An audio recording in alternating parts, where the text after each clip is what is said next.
ఇప్పుడైతే మేము బీచ్కి వెళ్ళడానికి స్టార్ట్ అయ్యామన్నమాట. రూమ్ నుండి చూడండి, అదే మా హోటల్. చూడండి హోటల్ కనొస్తుంది కదా, అదే హోటల్ నుండి ఇప్పుడు స్టార్ట్ అయ్యామన్నమాట. మేము నియర్ బై రైల్వే స్టేషనే తీసుకున్నాం. బస్ స్టాండ్ రైల్వే స్టేషన్ నియరే మేము రూమ్ తీసుకున్నాం అన్నమాట. గుడి ఇక్కడ నుండి వచ్చేసి 1.5 కిలోమీటర్. నిన్నే దర్శనం అయింది, కుదిరితే ఈ రోజు ఈవినింగ్ కూడా ఇంకొకసారి దర్శనం చేసుకుంటాం.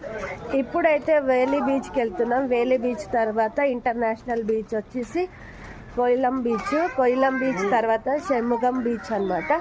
ఈ బీచ్ 3 బీచ్లు తిరుక్కొని వద్దామని అనుకుంటున్నాము. బాయ్ మరి. ఇదే బస్ స్టాండ్ చూడండి, మా రూమ్ నియర్ బై అన్నాను కదా, ఇదే బస్ స్టాండ్. చూడండి శరణమయ్యప్ప అంటున్నారు. శరణమయ్యప్ప, అయ్యప్ప స్వామికి వెళ్ళే వాళ్ళు అనుకుంటా బస్సులో ట్రావెల్ చేస్తున్నారు. అక్కడ కనొస్తుంది కదా, అదే రైల్వే స్టేషన్. ఇక్కడ ఫుడ్ తినేసి ఇప్పుడు బీచ్కి వెళ్ళడమే. ఇంకా ఫుడ్ చూడండి, నాన్ వెజ్ వెజ్ అన్నీ దొరుకుతాయి అన్నమాట. మనం ఇప్పుడు ఇడ్లీ తినేసి బయలుదేరడమే.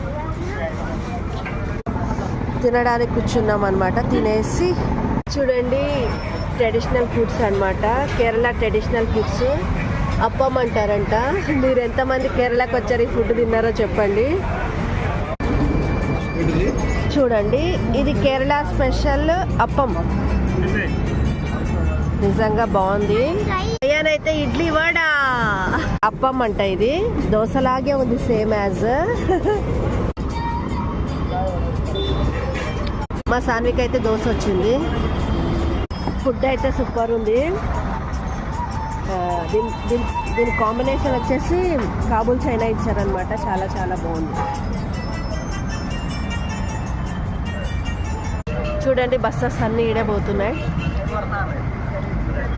మా ఆయన అయితే పరోటా తింటున్నాడు. ఇక్కడ చూడండి పబ్లిక్ గానే లాటరీ టికెట్లు అమ్ముతారు. చూడండి ఇక్కడ ఒకటి లాటరీ అమ్మేది ఉంది, 20 రూపీస్ ఒక్కటి. చూడండి బస్ స్టాండ్ లో అయ్యప్ప స్వామి విగ్రహం కూడా ఉంది. స్వామియే శరణమయ్యప్ప.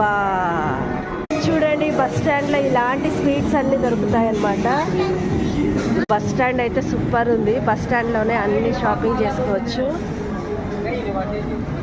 సిటీ బస్సులు ఇక్కడ వస్తాయంట. సిటీ బస్ స్టాండ్ కంటూ రావడం జరిగింది.